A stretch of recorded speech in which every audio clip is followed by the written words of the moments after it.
Ethan did not know it yet, but that Tuesday morning was the last normal day of his life. He was 19. He worked at a grocery store in Boston, stacking shelves, bagging groceries, going home with sore feet.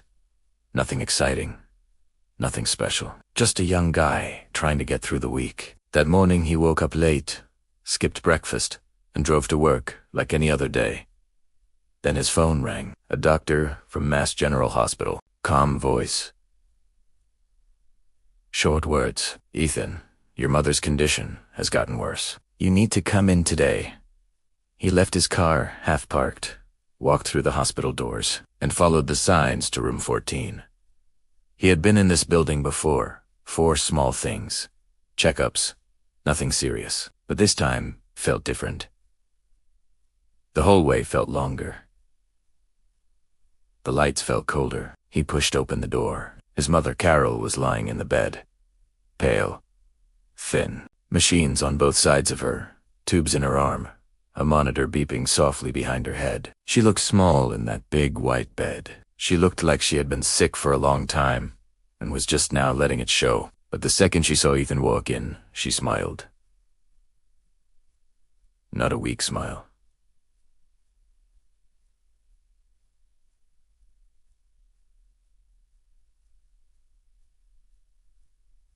Not a sad smile. A real smile. Big and warm, like she was sitting at the kitchen table on a Sunday morning and he had just walked in from outside. Like nothing was wrong. Like she was completely fine. That smile hit him harder than any tears ever could. Tears he could handle. But watching his mother smile at him from a hospital bed like she was protecting him, that broke something inside him that he didn't know was there. The doctor spoke to him in the hallway. Quiet voice, careful words.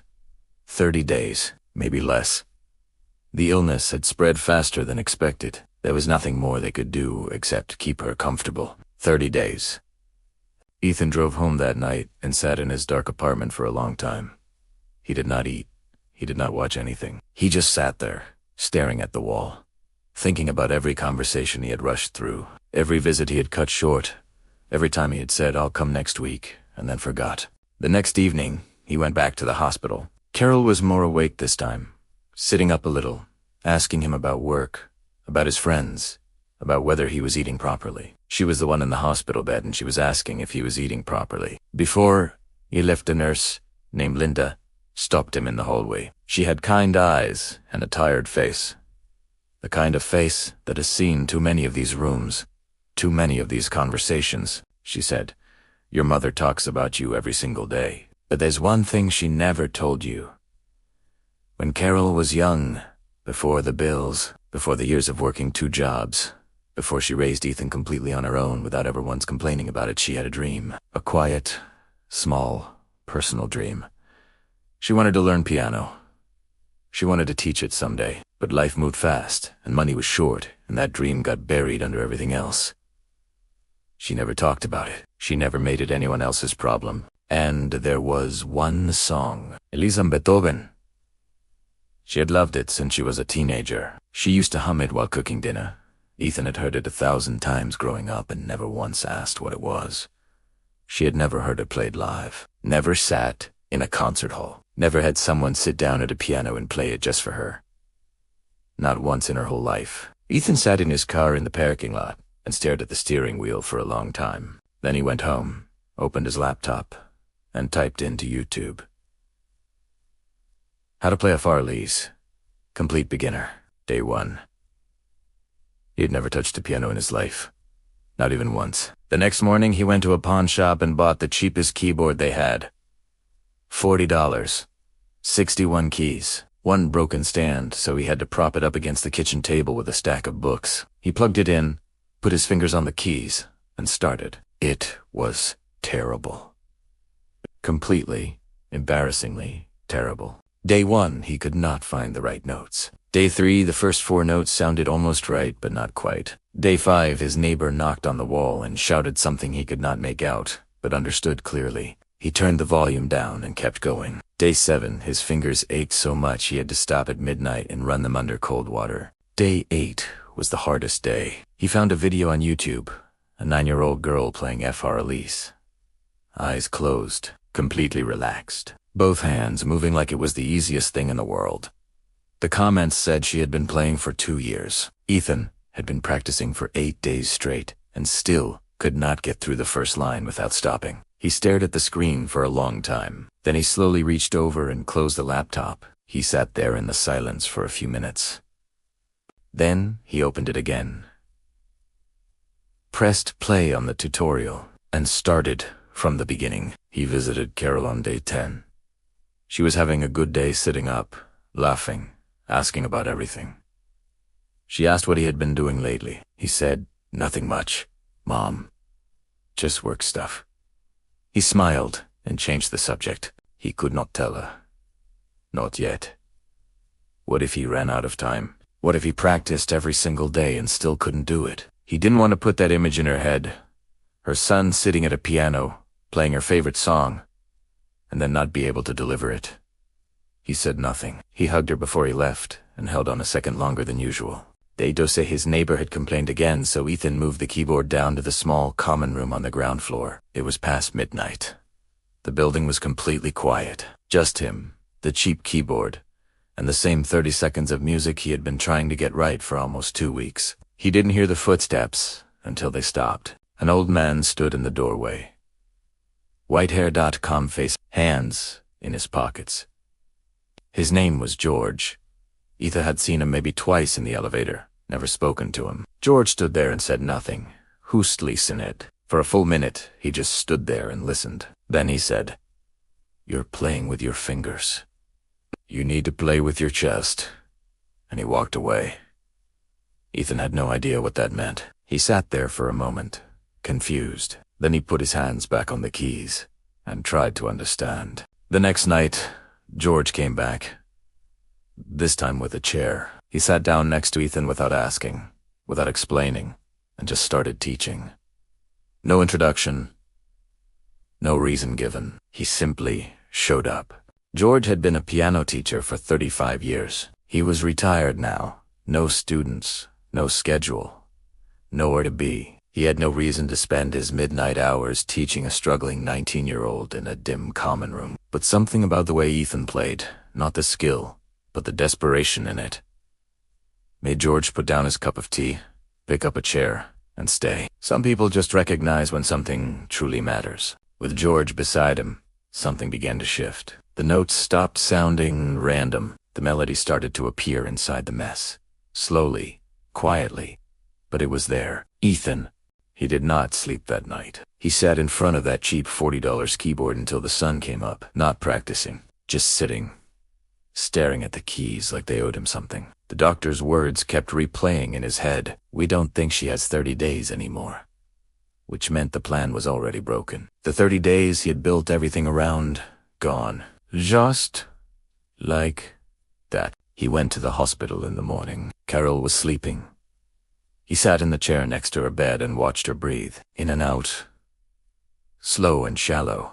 He stayed for 3 hours without making a sound. When she finally opened her eyes and saw him sitting there, she did not ask why he looked so tired. She already knew. She just reached over and put her hand on top of his and said, "I'm still here, baby." He almost told her everything right then. About the keyboard, about the pawn shop, about George and the midnight lessons, and the 15 days of terrible, painful, slow progress. He wanted to say, "Mom, I learned something for you. I'm still learning it.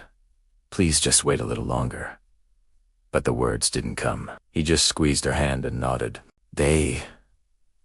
This, yocho tu, in the morning. Ethan sat on the floor of the common room with his back against the wall and the keyboard untouched in front of him. He hadn't played in 2 days. His hands were tired. His mind was worse. I kept thinking, what is the point? Even if he learned every note perfectly, what difference would it make? She was still sick. The song would not fix anything. It would not buy more time. It would not change what the doctor said. He thought about closing the keyboard cover and just being with her in whatever time was left. Maybe that was enough. Maybe that was better. He went to bed. The next morning he found a folded piece of paper on the floor near his door. Someone had slid it under during the night. He picked it up and opened it. 4 words in old, shaky handwriting. "She's still here. It was from George. Ethan read it once. Then again. Then he folded it, put it in his pocket, walked downstairs, sat down at the keyboard, and started playing. Something changed after that night. He stopped thinking about whether he had enough time. He stopped comparing himself to that 9-year-old girl in the YouTube video. He stopped worrying about the wrong notes, and the stiff fingers, and the parts that still didn't sound right. It was Blythe. Every morning before work, every night after, weekends without stopping. George came every evening. He never said much. He would sit down, listen, correct one or two things, and then sit quietly while Ethan played it again. One night George told him something that stuck. He said, "Perfect is not what she needs. Real is what she needs." There is a big difference. Ethan didn't fully understand it at the time, but he kept playing. De 22, he played the whole song without stopping for the first time. It wasn't clean. There were soft mistakes in the middle section.